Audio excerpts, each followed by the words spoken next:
What it do, world? It's your minds are now. Foul shot reporting on the Bamboozled Again News Network. Well, of course, as we know, Negroes get bamboozled every day, B. But you got the most high. You be alright. Mm-hmm. Um, I'm just gonna give some commentary on news relating to the Christian church as a whole, some personal experiences, and how I just be searching for the truth, and how my spirit just be rejecting stuff, right? So I hadn't had a chance to catch the video, but the Fates and Gates man on here had uploaded a video about all the elites, um, all they grooming, I guess, TD Jakes' daughter, Sarah Jakes, to be, um, you know, the next in line. I was also thinking about this one, right? Now, they'll do it in the Christian church, but they don't do it in politics. We still got Al Sharpton and Jesse Jackson running around, but they don't groom or they don't, pass the baton or bring up somebody like an underling. You know what I'm saying? I digress, right? Is she? Man, these people crazy, yeah. Because eventually he's getting up there. TDJ's getting up there in years. The scandals, the potential lawsuits, the stress it caused. He got to step aside at some point. It would make sense. She's right there. She's very, people know who she is. But then that would be violating, women preaching and so on and so forth. But, they don't care nothing about that, right? Then I was thinking about, through the Fates and Gates, man, I seen a video about Geno Jennings, and I think a Charleston Wentz or something. I guess maybe associate pastor in First Church. There was actually a First Church when I was living in Baltimore off of it was on Gorsuch Street. I never went. But, a lot of these things that be trending, or like, with the masculation agenda, right? So, a preacher who's very authoritative in his voice inflection and speaks very manly. I think we're gonna gravitate to that, to combat, the other side, let's say the TD Jake side, right? But again, the Faith and Gates man brought up some very good points and answered a question that I had lingering in my mind. He make a whole lot of, he said a lot of good stuff, right? He seems to be set apart from the mainstream Christian church. But I had seen a clip, right, where one of the Hebrew Israelite camps, like, they was deep. They was hundreds deep, and they surrounded his church during service in Philly, I believe. And I seen a clip where he told his, don't say nothing to him, just go to your car and go home. But he never showed face. Now, Grant, again, I tend to, think along lines of like how I would do something. One, I think they was wrong for doing that because it was like a show of force. But at the same time, you're the leader of the ship, right? And you don't go out there with you and, let's say, your homies or those, your inner circle and go, they on your turf. It was almost like an intimidation tactic, but you don't go out there to meet them. You went out the back door. But you send your parishioners out there and tell them don't say nothing. You're supposed to be first in line, not for any type of engagement, but to lead by example and lead from the front, like they used to do, back in ancient days. You know what I'm saying? Like David, like he went to war. He fought too with the army. You know what I'm saying? In front. You know what I mean? I digress. And then, because I got a homeboy who's real, like, he's super Geno Jennings out, right? And I noticed he lied bad, right? But I mean, I'm like, then we wasn't, around each other. So I'm like, well, I guess God can change anybody, you know what I'm saying? I had my questions on him. So then when I seen him in person, he didn't exhibit any of the traits or the energy, the humility of someone who's being, walking with the Most High, right? So then he, go do whatever. So he would always hit me with this Geno Jennings rhetoric, right? But I would ask him questions, yo. You know what I'm saying? And then he would like jump around to a whole bunch of verses, you know what I'm saying? Still not really give me an answer. And then every time I got off the phone with him, my spirit was disturbed. So eventually I ended up just cutting him off, right? And that got real, what to me later, whatever, right? But then I sent him a clip because he said he had went and got the young man, the Jab Babula, right? So I sent him the clip of him saying he got the Jab Babula. So I'm like, yo, what's up with your man, B? Why he go do that? Then you know how they normally do when they make excuses for him. Well, he got to go around and preach the gospel. He got to do that, so he had to get it. I'm like, well, if he's God anointed to go do that, he just done did it anyway and faced whatever consequence.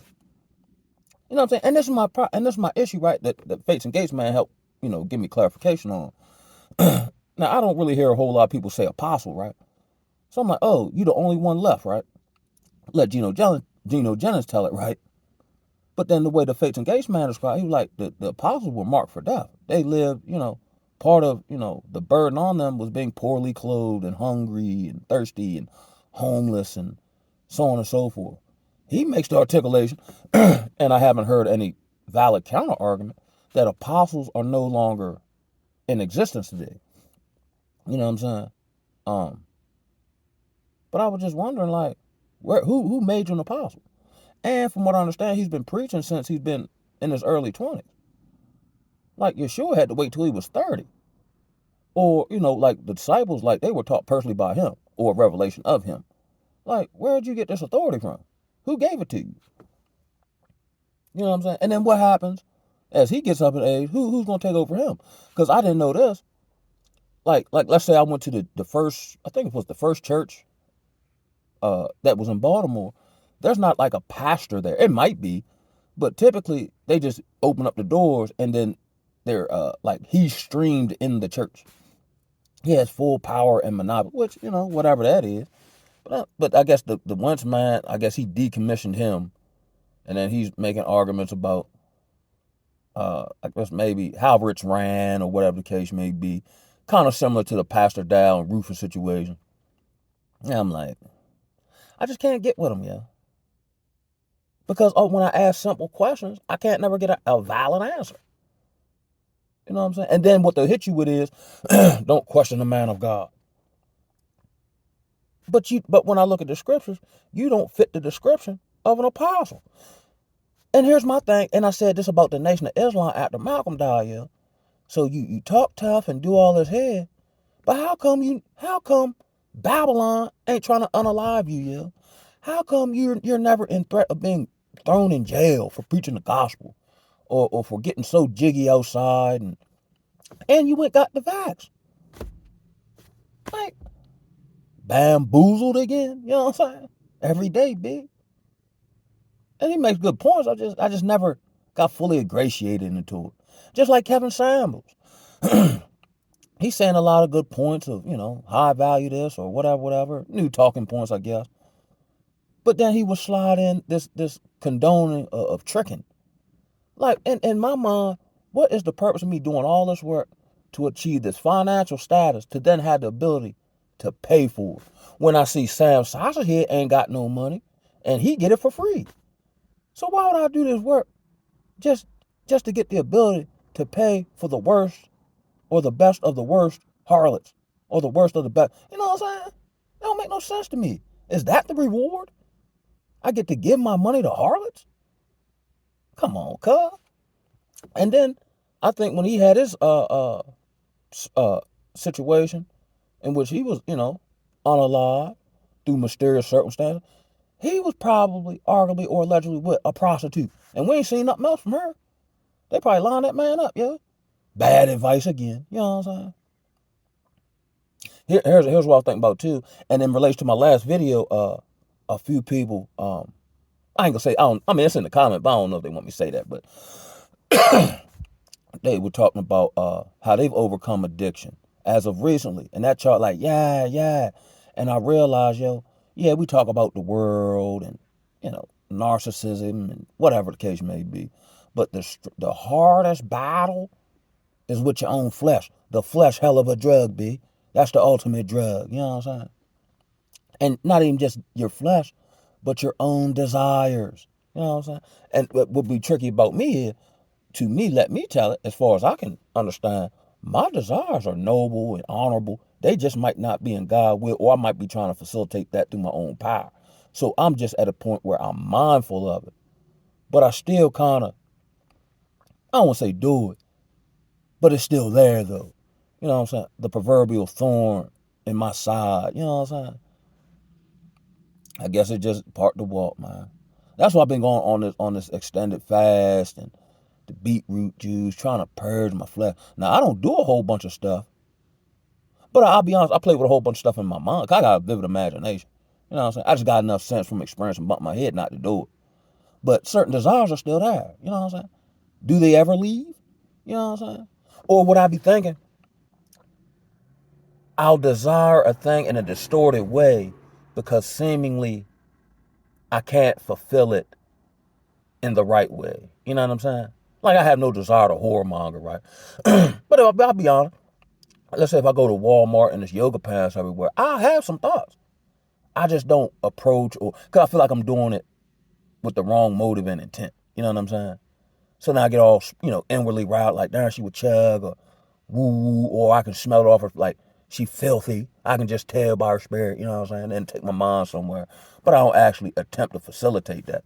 You know what I mean? But the desire is still there, but I think it's a distorted desire of a natural and honorable desire. 'Cause I don't see a whole lot of wifely material, or even just from a character standpoint, female who I feel like are worthy enough to be on the other side of the fence.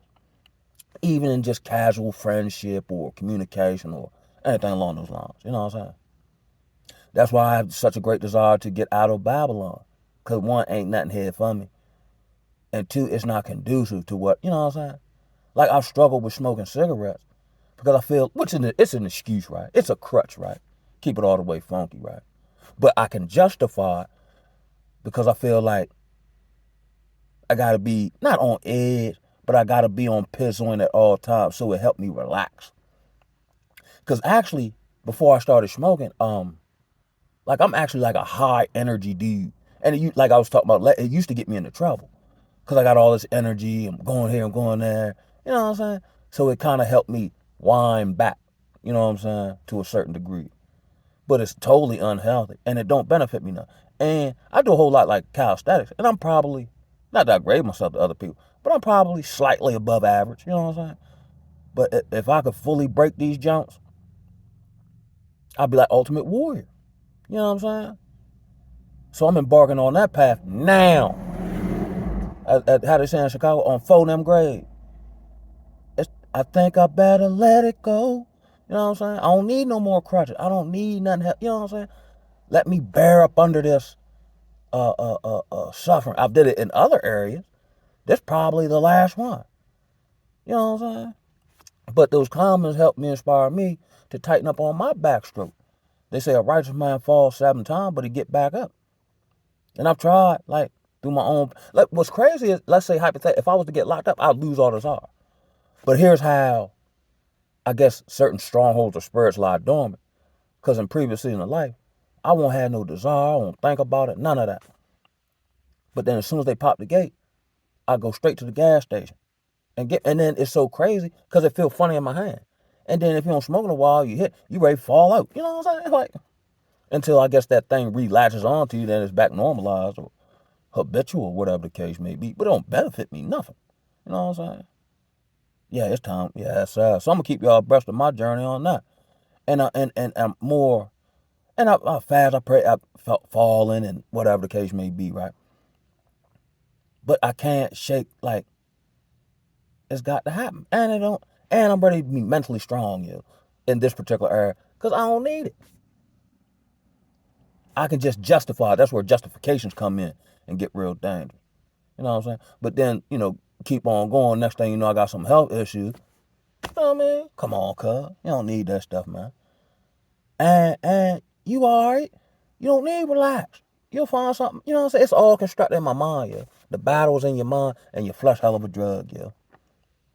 Yeah, so like I say, I keeps it real on the battlefield, boy. I don't know, I'm just on one for whatever reason. I want to tell y'all an embarrassing story, right? Let me think of one, cause I got so many of them. Well, I was super bammed out, yo. Oh, I got one for y'all. I'm telling you, I wasn't always like that, boy. It's been a long journey, boy. I was like your man on life. He just can't get right, boy. One of them people just can't get right, but the older people, but he got so much potential. He got a good heart. I pray you get, old folks, you just pull me up and just say stuff like that, right? So look, right, I was in my early 20s, right? So what happened? I think I was, because back then where I live at now, it wasn't as modernized, because jobs was kind of scarce, and you got to have a car to get certain places and all that. So I would always go back across the bridge where I got a connection. I can get back on quicker, right? So I go back on. Now, this is where I ain't know no better. Yeah, I did. But I was taking the easy route. So, and then here's what narcissists, like, say I don't fool with them, they love me or whatever the case may be. But then as soon as I attach myself to them, they start treating me bad, right? So I come back across the bread and like my ex is over there, right? I'm in my early 20s, right? I might have still been a teenager. Nah, I can't remember. It's been over 20 years ago, right? So we moved into a motel, right? She working at a sub shop. I'm just doing whatever, right?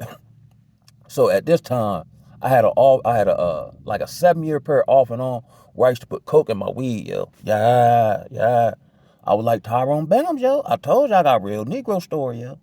So look, right, whereas though I'm fumbling around in the room, she go to work, and I find $200 for the rent, right? So you know what that other thing said? Look, this is where you start constructing all these wild stories or these wild things you can do, but it never worked. So I'm like, oh yeah, I can take this money and go get high, I can hustle. Cause we're in like a seedy motel area, whatever, whatever. You know what I'm saying? I'm gonna make the money back. I'm gonna make the money back, and I'm gonna have it, and I'm gonna get high and do all that there, and then I'm have the money back till about time she get home, and then I'll be all horny, and you know what I'm saying? Whatever, right? Yo, you realize, yo, I spent all that money in like 20 minutes, yo, and was butt naked back again. I said, oh man, Joe, I gotta get out of here. So I don't even know what I'm gonna do. I just want to leave before she get back, right? So look what I do, yo. So I just take off walking. Like I said, I'm long-winded, right? So I'm in the Odenton area of Anne Arundel County, right? So I walk and there's a little bridge. I got to ride over the bridge. I don't even know where I'm going. I'm just walking somewhere. I said, oh, let me go to Glen Burnie. So I go to Glen Burnie the back way, through Gambrels, through the country park, up to the south side of Glen Burnie, right? Uh, Past horse farms. Man, I'm just walking, just walking. So I get to the, like, I guess what would be considered South Glen Burnie, right? Okay, cool. So I'm like, I'm here. But mind you, it's a random day. It's like a Tuesday. Had the club going up on a Tuesday. So ain't not really shaking. So I was like, well, I'm here now. I might as well keep going. I walked all the way to South Baltimore. I forgot to Google how many miles it is, right? But I've been walking for hours, and I really ain't been taking no break, yo. I sit down here and there, smoke a cigarette, whatever, but I just keep walking, right? Get to South Baltimore. It's like nighttime. Get around now. Now I'm looking for a move. I'm looking for a lick. Ain't nobody outside. Sit down a couple times, mosey around. Man, I'm going back, yo. So I walk back to Glen Burnie. Look, right? So I don't know. It's got to be early. I've been walking literally all day. I might have been walking at least 12 hours straight walking. I get back to Glen Burnie. My feet starting to smoke. And I'm nowhere near the room. Now I'm tired. Now I'm ready to just go ahead and face the music. But I still got a hell of a walk back in the dark. So it starts raining. So I'm like, oh no. Wah, wah, wah. So look, right? So I'm passing the gas station. It starts raining. So I'm like, oh, I can handle it. But then it starts coming down. I said, oh, now I'm really looking sad. True story. So I see man, he pulls up at the gas pump, leave the car on, and he walk in the joint. Lord forgive me. I hops in the man car and rolls out. Take the back way, go back to the spot, back to the room at the hotel. She don't never say nothing to me. I just go lay down. Cause my feet smoking, I'm tired, right? I get up in the morning. I still got the keys and all that, right? And I parks around the corner just in case, you know what I mean, whatever, whatever. So I had a homeboy who was kind of affiliated with certain stuff at the time. So I'm ready to get the car chopped up, right? You know what I'm saying? Never did it. Yo, do y'all realize I had that man car for like 3 weeks, yo? Driving it around the same area like it was mine. I drove all the way down here. I was getting people rides. One time it was a checkpoint. I had to detour. You know, I get jammed up with that, right? Look how I get caught, right? And at the time I had a bunch of warrants. God, crazy stuff, yo. I'm using the car to make money, you know what I'm saying? So my dad had called me, right? So he wanted me to meet him at the same gas station that I took the car from. So I come back around there. We talking, woo, woo, woo, 15 minutes. So I'm going on back around the hood, right? Here's how the Most High work. The dude just so happened to be at the gas station I took his car from, yo. So I'm riding down the road, think about what I'm gonna do next. I got about 4 or 5 warrants. I see a car, come in front of me and slam on the brakes. So I look to the side. I see the federal rally man. I said, hi. I look in the rear view and boxed in. So I swing it to the curb. They hop out, the guns drawn. I throw it up, you know what I'm saying? Pull me out the car. I already knew what it was. I said, man, I did it, man. I did it, yeah. Went to the, they booked me and all that. I'm in the police station. Yeah, I did it. I had a car about 3 weeks, you know what I'm saying? I took it from, I just gave it up, man, you know what I'm saying? So I goes to court for all this stuff, right, previously. Boop, boop, boop, boop, boop. So every time I go for the warrants that I, whatever I had, what happened? Oh, they just kept giving me time served, time served, time served. But this is my last charge, though, right? So I said, boy, which is a felony. I said, I think it's like theft over 1,500 a felony in Maryland anyway. So I'm like, oh, bud, this is woo-wee. I said, yep, I'm going down the drain this time. And I've been in jail line. You know what I'm saying? So go to court, right? Mind you, I made, a jailhouse or police station confession, right? So the public defender man comes see me, whoop, whoop, whoop. He was like, oh, they going to drop it, and you just plead to unauthorized use. And they going to give you time served. I said, huh? Grace and mercy again. So I'm like, all right. So we go to court. I never had to say nothing. So the judge get a, what they call that? Impact statement from the victim, right? You know what I'm saying? So he was like, yeah, Mr. Thomas took my car. He had my car almost a month, da-da-da. But to his credit, he took care of it. Because I got like the tire blew out, changed the tire, washed the car. I was treating the car like a mom. He said to his credit, he did take care of it. Let me go on that joint. Time served. Whatever little probation. I said, wow. Yeah. You know what I'm saying? Crazy, yo. So now I'm sitting waiting to get released, but they don't ever release me. So I'm like, now I'm thinking again, what else I done did? You know what I'm saying? Da-da-da. So they finally called me down to, I guess, what they call it? Reception or intake or whatever you call that. And it's a Maryland resource officer down there. So he was like, yeah, you got one for your arrest, da-da-da. And he got a ticket in his hand. So I'm like, yo, can I see the ticket? He's like, yeah. I had a ticket for fishing without a license in like Allegheny, like Western Maryland. Somewhere I ain't never been there.